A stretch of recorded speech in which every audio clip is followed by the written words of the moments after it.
Hey guys, I hope you are ready for this week's tutorial because this is what I am bringing you. This here is the 3D braid, and it is seriously like now one of my favorite braids to do because it just looks super cool. It's like a round braid and it's just really awesome and pretty simple too. It does take a little bit of time. I'm going to say it's probably quicker than a fishtail. I find that a fishtail braid actually takes a fair amount of time. I like to use pretty small pieces when I do a fishtail braid, which seems to make it take quite a bit longer. But I find the smaller the piece that I use, the more that it actually looks like a fishbone. Which brings me to another point. Shouldn't it be a fishbone braid? Because it doesn't look like a fish tail. It looks like a fishbone tail, right? Hello? Anyways, so we're going to get started and I will teach you how to make this braid. Okay, so this one is a 4-strand brand. So you're going to need 4 pieces of hair. So I like to separate it into 2 big pieces first. Make sure they're about the same size and have about the same amount of hair in them. Same thickness, I guess. So that feels about right. And then I'm going to separate those 2 into 2 pieces. And hopefully at the end, they're all about the same size. Okay, so I have 1, 2, 3, 4 pieces of hair. And I find in my head, I think I've said this before, it just works better if I think of it in a pattern. So I'm going to take, you're always going to be working from the outside strand. So either the right outside strand or the left outside strand. You're never really doing too much with the 2 inside strands. So I always like to start with the side that's closest to my face. So I'm going to start and I'm going to put it under the first strand, under the second strand, and then around that second strand so that they actually cross over. So now I have strand 1, 2, 3, and 4 over here.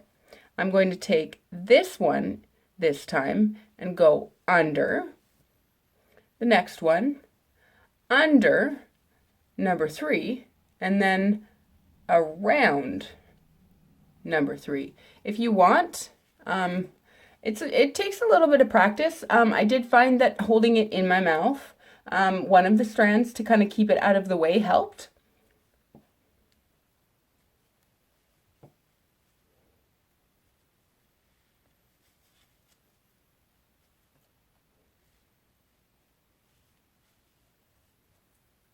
So we have one, hang on.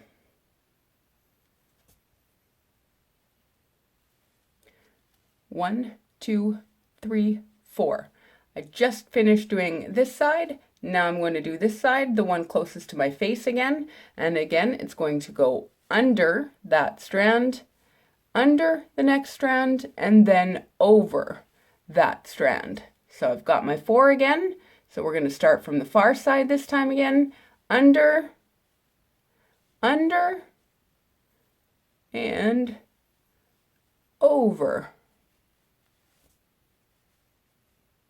So now I'm going to do the side closest to my face, under this one, under the next one, and over that final middle strand, number 3. So again, under, under, over. We're back here again with the one closest to my face, and again, under this one, and around that one. Always only sort of going around these 2 inner ones and working with the outer ones. Under, under, over. I'm going to do one more. Under, under, over.